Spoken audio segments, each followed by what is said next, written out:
E muitas pessoas também acabam dramatizando excessivamente a questão da própria dessoma de ente querido. Eu falo muito aqui de dramatização, antidramatologia, depois eu falo sobre desdramatizaciologia, desdramatizar, o processo de dramatizações, de modo geral, como é que isso é pesado. Eu uso muitas palavras aqui para mostrar isso.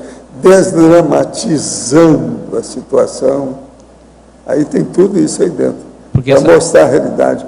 Nós colocamos muito comocionalismo nos fatos, às vezes simples, e a gente coloca aquilo como se fosse uma tragédia. Isso é bobagem, é coisa da imaturidade. É só a visão de conjunto que ajuda a pessoa a entender essa desdramatização. Caso contrário, ela vai ficar inserida no seu mundinho, no seu ego. Agora, desdramatizar é essencial na vida da pessoa. Isso ajuda demais todo mundo. Tem que levar isso mais a sério. A maioria ainda não dá tanto valor para isso. Porque o processo da dramatização é um processo artístico. Isso é do psicossoma. Sendo um psicossoma, é infantilidade. Sendo arte também, o negócio é muito instintual. Então, é um processo mais de comocionalismo. A gente tem que tirar isso do caminho, não ficar perturbado com essas coisas, nem deixar isso dominar a gente. Só reforçando o processo parapsíquico, ele ajuda a fazer essa desdramatização, porque você começa a enfrentar... Não, ele ajuda e outra coisa, nunca mais você vai entrar nessa. Você fica por cima da carne seca, quer dizer, sobrepaira o processo. Isso aqui é imperturbabilidade, é equilibriologia, que eu vivo falando.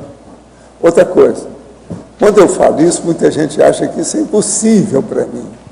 Está muito longe, isso não é factível, não é execuível para o meu temperamento, isso é bobagem. É muito mais fácil de fazer, o processo é a pessoa começar. A hora que ela entender, ela vai ter mais autoconfiança, porque vai ter confiança no pulso, na decisão dela. Então, essa determinação ajuda para o resto da vida. Porque essa determinação ajuda na busca do estudo, na busca do conhecimento. Na busca da autocognição. Ela se conhecer a si mesma e ver que ela tem mais força do que ela está pensando.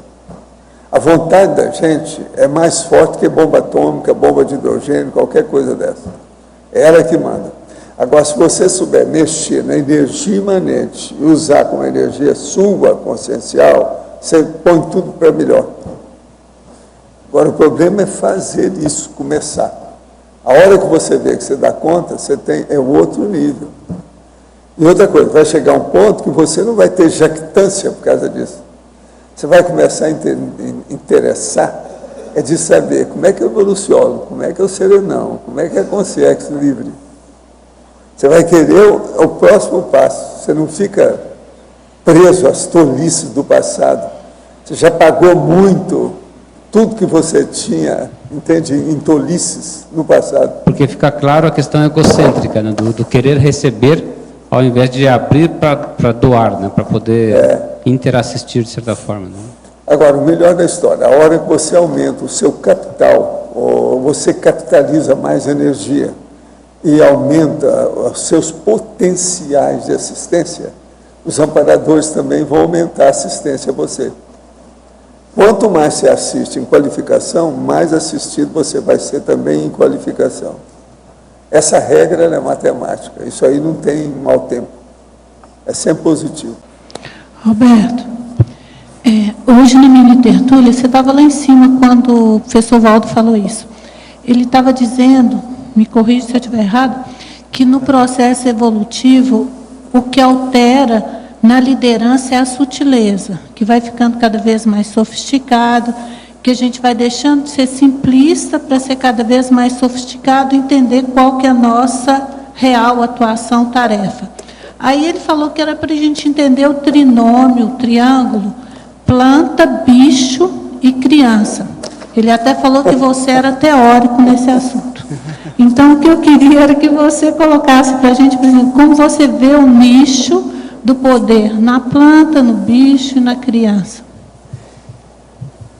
Por exemplo, veja, a gente tem que ver os exemplos da pessoa em relação, por exemplo, a esses três elementos aí, né?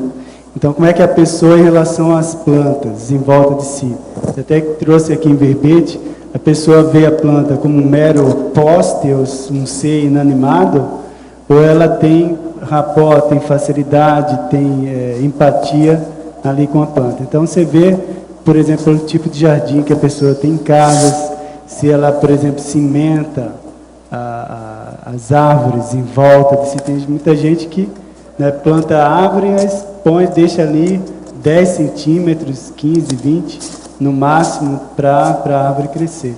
Então isso aí já mostra que há um problema, né? Ou então a pessoa que escolhe as plantas, então quer manter as plantas do jeito que ela gosta, então fica fazendo às vezes até podas radicais, antiestéticas, porque ela gosta daquela aparência. Então é o caso também até do bonsai e tudo. Então, às vezes a pessoa não tem um bonsai, mas tem no jardim várias árvores ou plantas totalmente desfiguradas, porque ela quer ou deseja aquele tipo de formato. Outra questão em relação aos animais, por exemplo, ver se a pessoa ela tem uma interação, ela é cuidador, estou voltar até falando agora do cuidador, ou ela quer um ser, ela tem um ser subjugado, que fica e que ela exige atenção para si e não que dê atenção para ele, que aquele ser dê para ela afeto e atenção na hora que ela quiser. Não, eu quero afeto do meu cachorrinho agora, do meu gatinho agora. Então ele tem que reagir, ele tem que interagir comigo na hora que eu quero, do jeito que eu quero. Então isso aí tudo já mostra que é uma relação de imposição, que eu vejo que é mais patológica do que uma interação empática, ou seja, de interdependência. Em relação com a criança, a mesma coisa, que ela é a pessoa adulta que julga a criança inferior. Então a criança nunca tem uma posição, uma opinião, uma ideia que possa ser proveitosa. Está sempre falando uma bobagem, uma besteira. E às vezes a criança tem uma bagagem evolutiva, ou uma sensibilidade, ou até mesmo para psiquismo, e pode dar contribuições e fazer observações muito mais, às vezes, inteligentes que a maioria, ou boa parte dos adultos daquele grupo, enfim. Então, eu acho que pode ser um referencial para a gente observar. Eu costumo, pelo menos faço um esforço, para estar atento a essas questões, e como que eu me posiciono diante de pessoas ou seres que estão numa condição, vamos dizer, mais ignorante ou mais limitada que a minha. Então, como é que é a minha posição em relação, como é que eu uso a minha liberdade diante daquele ser que tem menos liberdade, menos cognição, pelo menos momentaneamente, em relação a mim? Qual que é a minha postura? É de esnobar, esnobista, ou não? Como é que é? Ou tenta trazer para si, tenta ser mais acolhedor, ou pelo menos conviver de uma maneira mais sadia, mais harmônica.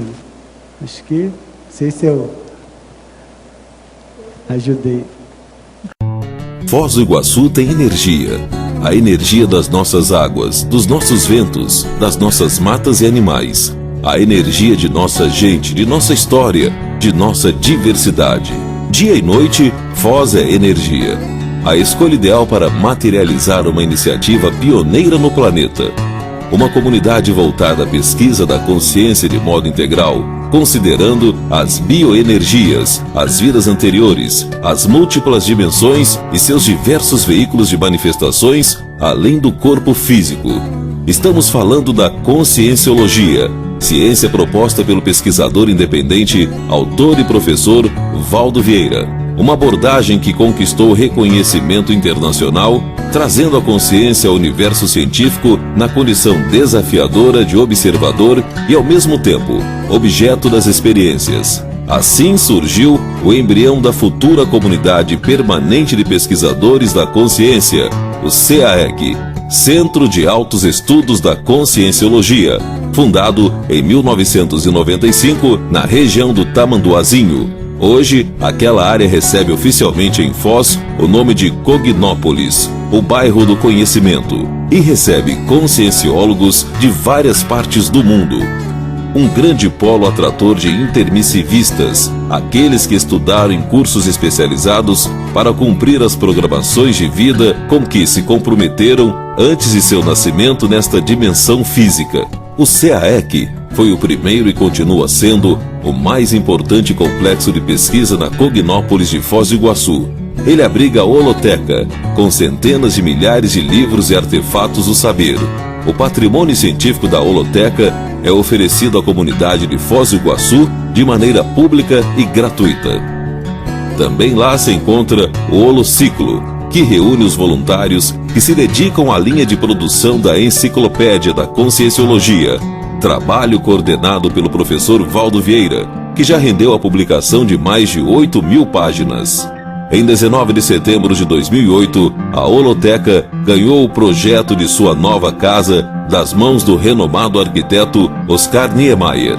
Assim, o Mega Centro Cultural Holoteca será construído na Avenida Maria Bubiac, ao lado do CAEC. Atualmente, o projeto está em levantamento de recursos para a elaboração do memorial descritivo, o que é necessário para sua aprovação pela Lei Rouanet. No Tertuliarium, diariamente, do 12h30 às 2h30, o professor Valdo Vieira aplica seu curso de longo curso, aberto e sem pré-requisitos a todos os interessados, que podem participar presencialmente ou pela internet.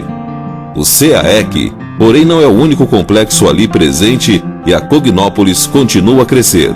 O plano diretor para o bairro é formado por extensa área de preservação ambiental, condomínios residenciais e um centro empresarial e de convenções. O Discernimentum, que reúne organizações conscienciológicas de voluntariado e empresas de serviços.